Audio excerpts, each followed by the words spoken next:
Good afternoon and welcome to today's Downing Street Coronavirus Briefing. I'm joined today by Professor Steve Powis, the National Medical Director of NHS England, and General Sir Gordon Messenger, the Head of Operations for the Community Testing Programme. Tomorrow night, our national restrictions in England will come to an end. And subject to the vote in Parliament, we'll return to the tiered system from Wednesday morning. I know that the national restrictions have been really tough for some people, but the good news is they've been working. Let me take a moment, if I may, to run through some of the numbers. Today's study from Imperial College shows that the national restrictions have brought down cases by a third. Over the last week, the average number of positive tests is now 14,778, down from a peak of 25,331 on the 16th of November. Today, there are 15,712 patients in hospital right across the UK with coronavirus. That is down from 16,612 on the 23rd of November, a week ago. In England, in the week before the peak, the number of cases grew by 11%. But in the last week, cases have dropped by 30%, almost a third. This is clearly good news. It shows that the national restrictions have been successful. And what this means in practice is that through everyone's actions in respecting the national lockdown and through everything that people have sacrificed, we've reduced pressures on the NHS, we've brought down the number of coronavirus cases, we've got this virus back under control. And I want to thank you for that and for the part that you've played. The effect of the action that we take, of course, brings with it huge challenges too, especially for the hospitality sector. And as the analysis of health, economic and social effects of Covid-19 and the approach to tiering shows, which we've published today, it clearly demonstrates this action is necessary to avoid a much worse outcome. And we must be vigilant. There are still 14,778 positive cases reported every day. And there are still those 15,712 people in hospital with COVID. And sadly, there are still 460 reported deaths on average each day. This is far too many. But there is light at the end of the tunnel. We know that together we can beat this, and we've got to stick at it. Putting this in technical terms, the R rate is back below 1, but only just. When R is below 1, the number of infections falls over time because on average, each infected person infects fewer than one other. And for that to happen on average, it's important that lots of infected people infect no one else at all. This is the central challenge of this pandemic, and it's made much, much more difficult because about 1 in 3 people with coronavirus have no symptoms at all. But nevertheless, they pass the infection on to others.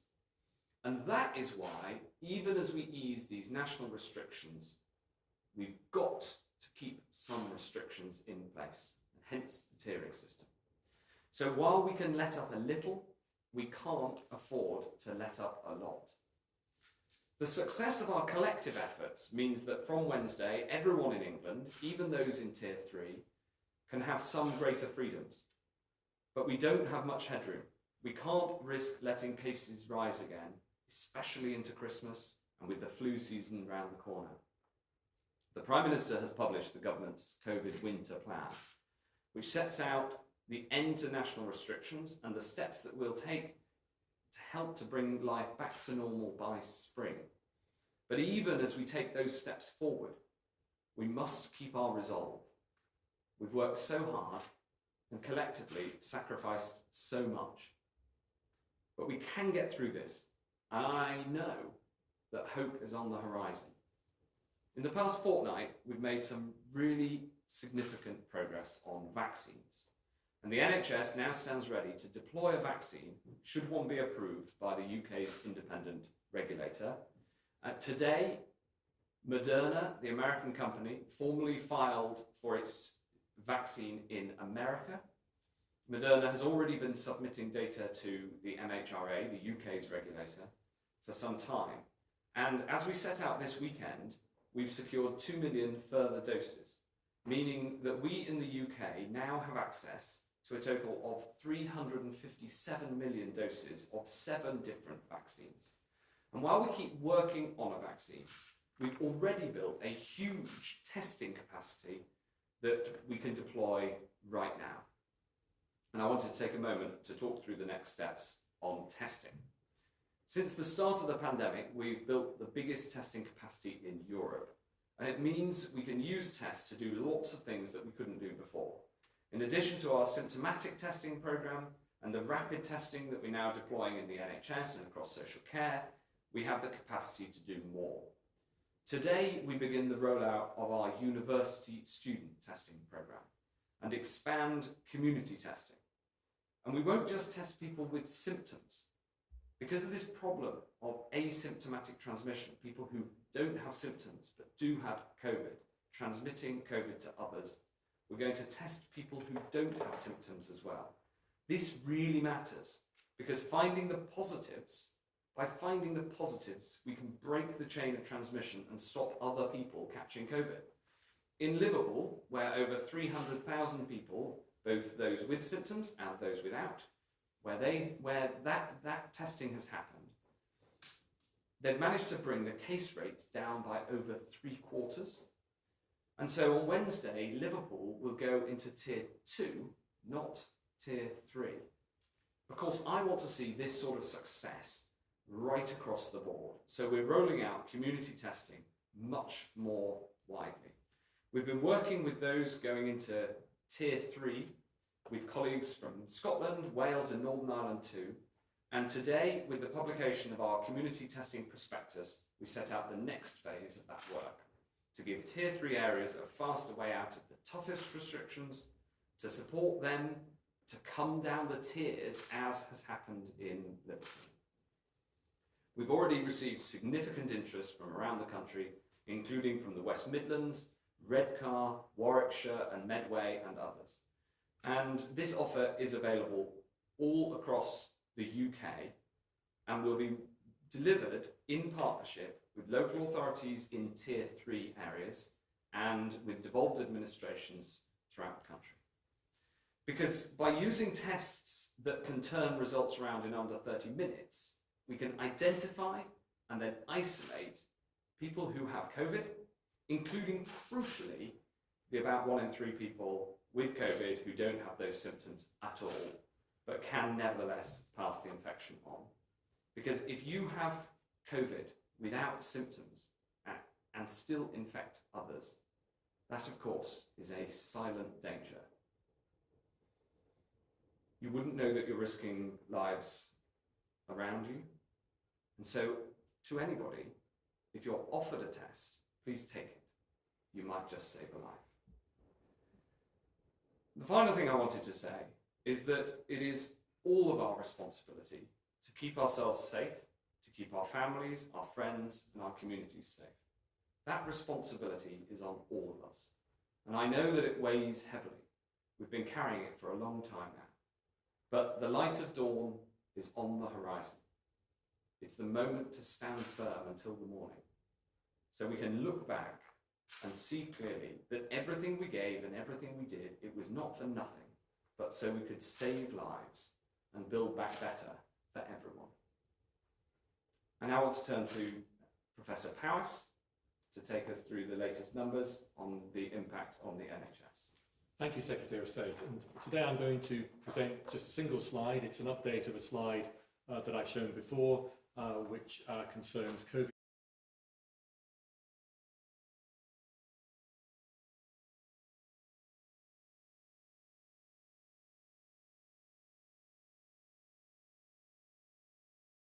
Minority of people also that requires treatment in our intensive care units. As I've shown you before, as infection rates have risen during the autumn from September through October into November, then usually with a couple of weeks lag, we start.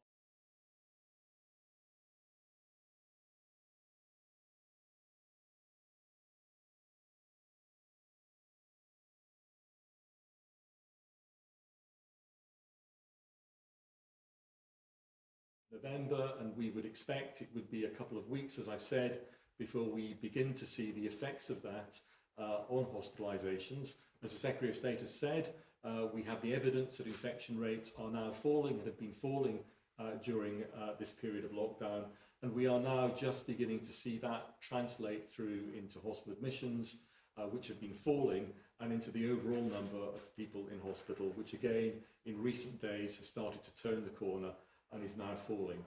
And as you can see, stood in English hospitals at 13,772 yesterday.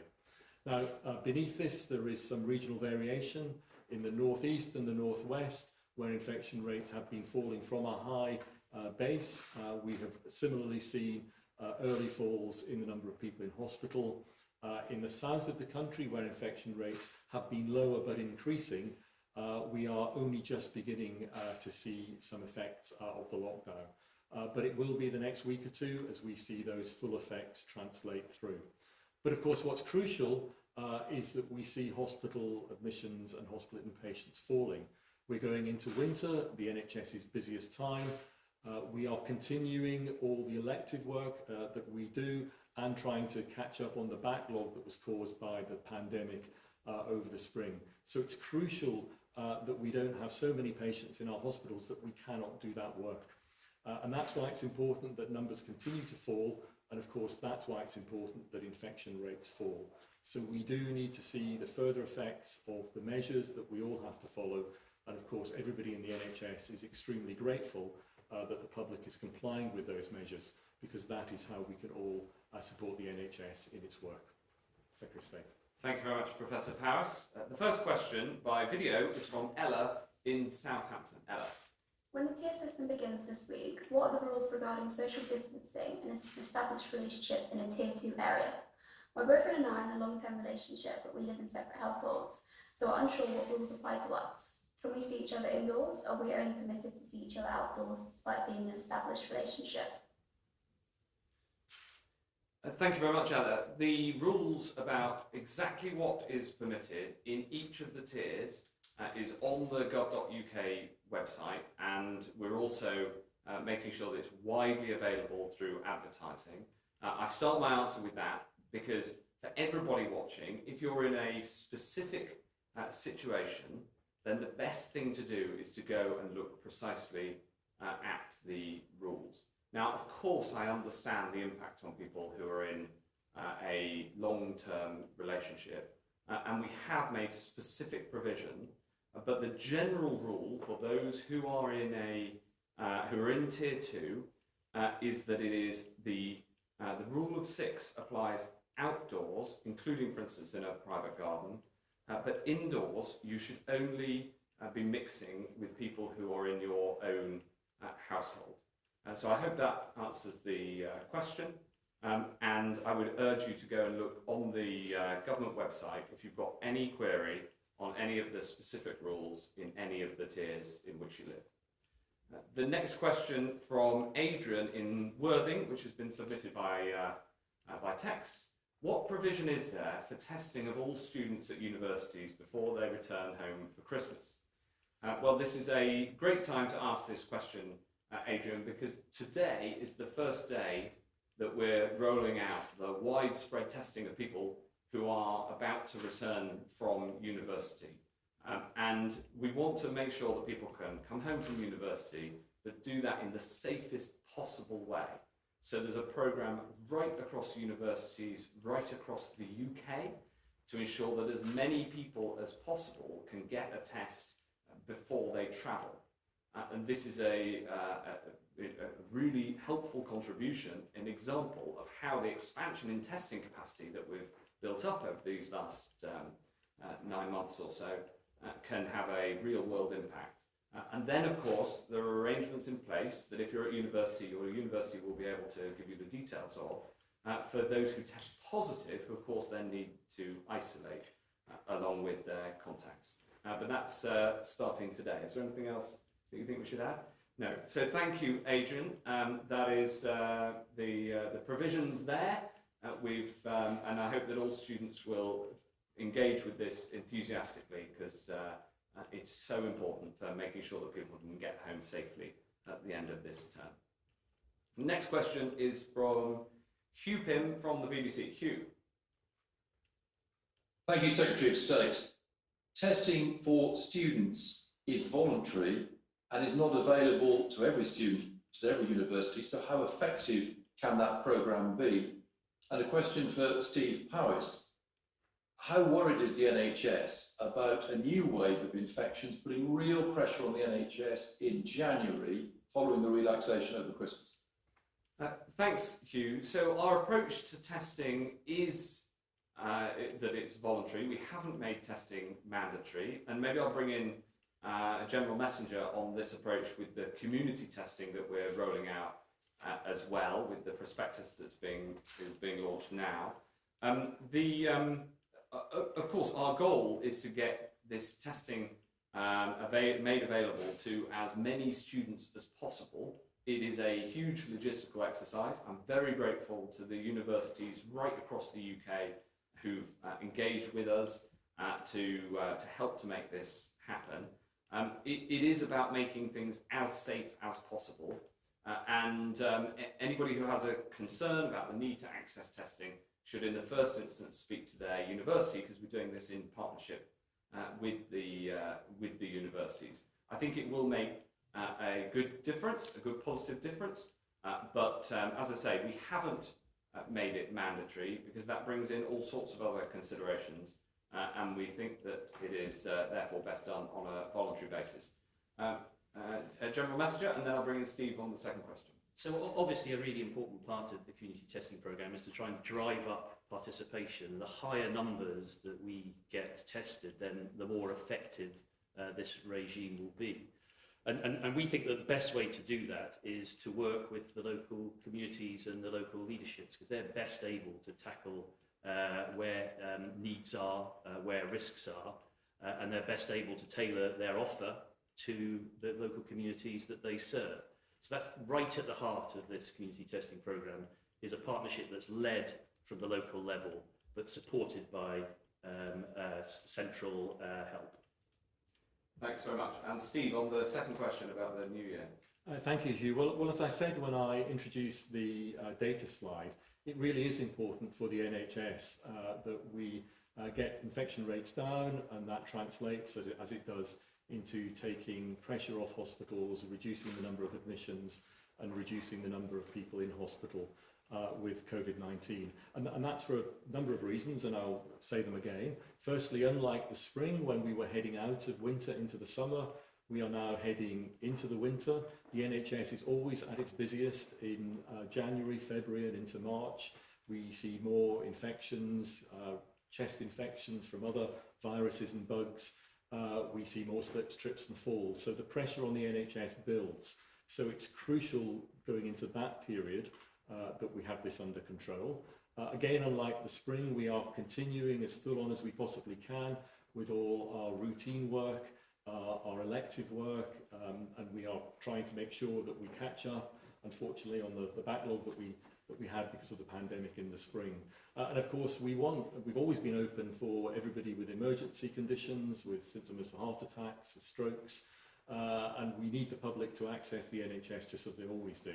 We saw a bit of a drop of that in the spring. We don't want to see that. We want people to come forward. So for all those reasons, it's really critical that we keep infection rates under control. Now, clearly Christmas is a special time, but the NHS always asks people to be sensible over Christmas, and we're confident again that people will act sensibly once again over Christmas. They will use the change in restrictions sensibly, and we will go into the new year hopefully with infection rates staying down and falling, and therefore pressure coming off the NHS at that critical time of year.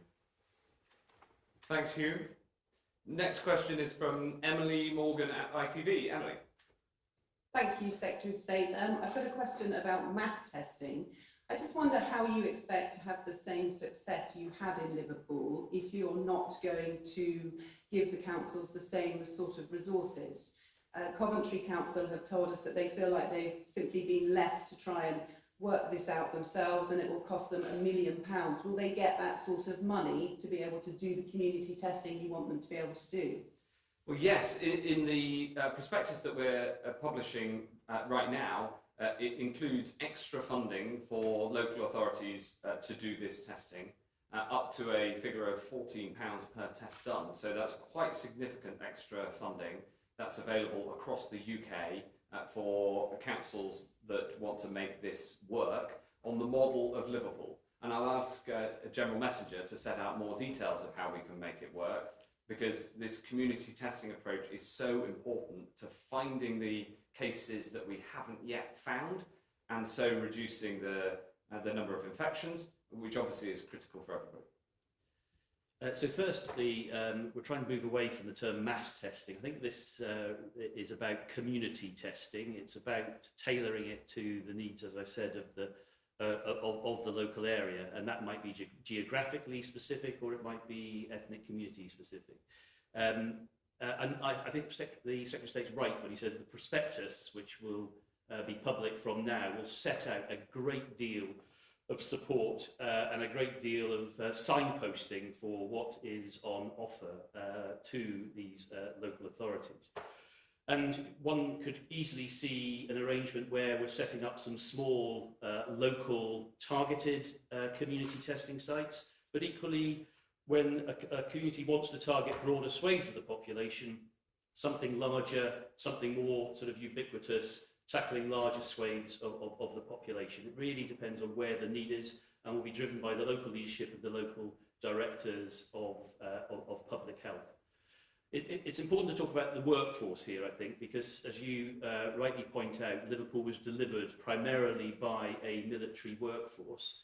And I'm not speaking as part of the Ministry of Defence, I work for the Health Secretary on the community testing programme, but I can say with confidence that cannot be replicated around the country, and therefore the military support, along with all other central support, has to be targeted where it's needed most and where it can have the greatest effect.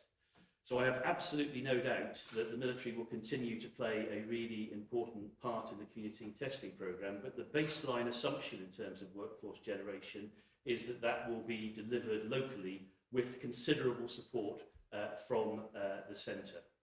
And from what I've seen of a number of local communities, there's great ingenuity already underway in delivering that workforce.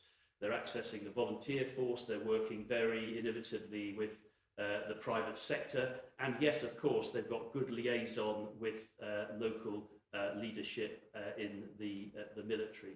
So that is our starting assumption. As I say, I have no doubt that the military will play a prominent role, but the idea that it can be a wholesale offer to all local authorities is simply undeliverable given what the military are doing already. Thanks very much. Andy Bell from Channel 5. Andy. Hi, Secretary of State, thank you very much.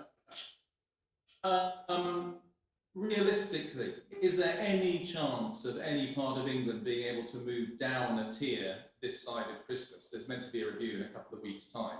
Isn't it much more likely that anyway we'll have to wait until well into January for any chance of moving down a tier, because we'll have to work out what the effect of the Christmas relaxation has been? Not necessarily, no. We'll look at the data on the 16th of December, and we'll announce the results of that review on the 17th of December. Of course, we've got to take into account that Christmas is coming up, but nevertheless, with the case rates coming down as they are, as I said, coming down by almost a third in the last week, then we will be absolutely looking at each area and seeing what is the right tier for that area. I want to see areas that have pulled together, followed the rules, got the case rate down, like Liverpool has over the last month, which has led to it going into tier 2. I want to see that happening much more broadly. There are some areas of the country that I'm I'm worried about. There are some parts of the country, small parts of the country, where the numbers are still going up. So we do have to be careful and we have to be cautious. But the first review will be on the 16th of December. We'll look at the whole of England at that point, and then we'll continue to review regularly after that. Thanks very much. Next question is from Jim Pickard at the FT. Jim. Secretary of State, you say today that there's nearly 16,000 people in hospital with COVID. Can you say what proportion of those are in hospital because of COVID, as opposed to people who are in hospital for other underlying reasons such as cancer, or they've broken a leg and they happen to have COVID and that's being picked up? And also, Nadine Zahawi, the new vaccine minister, has suggested that people who refuse to get vaccinated could be not allowed to visit restaurants, bars, cinemas and so on. Is that kind of stiff approach something that you agree with? Thanks very much. Well, I'll ask Steve to answer the first one, and then I'll answer the second question. Steve. Yeah, so the vast majority of people, when we have a pandemic and the infection rates are high, are in because of the direct effects of COVID. We do see people in hospital with COVID when infection rates are high who have not been admitted because of COVID. So as the Secretary of State highlighted, about a third of people have COVID without any symptoms.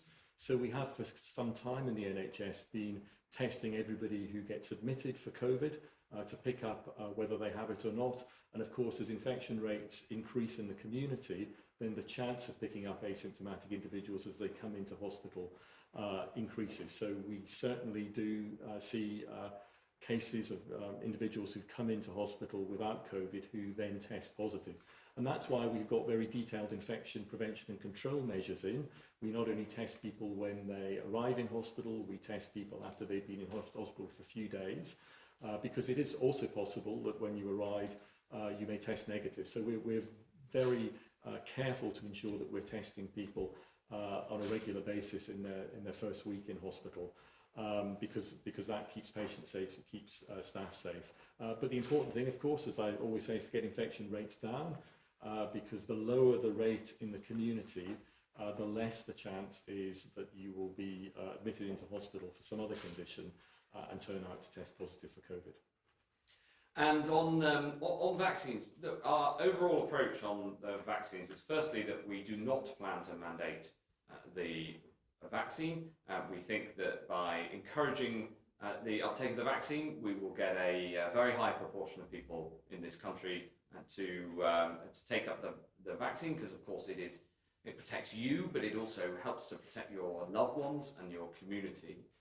On the question of what happens once you've had the vaccine, now of course in the first instance we do not yet have reliable data on whether a vaccine not only protects you, which we do have a high degree of confidence, subject to the MHRA that I was talking about in my comments. We do have a high degree of confidence that the 3 vaccines so far protect the person who's been vaccinated, but the impact on whether you transmit the virus is not as clear from the data so far, and therefore in the first instance our approach will be to watch the indicators that we watch all of the time, the case rate amongst the over 60s and the positivity rate, and to see the impact of that on the vaccine and the vaccine program on the pandemic. Now, having said that, for a long time now we've been looking at the questions that Minister Zahawi was talking about, and the question of what's the impact on the individual in terms of what they can do. And I talked about that at press conferences like these months and months ago.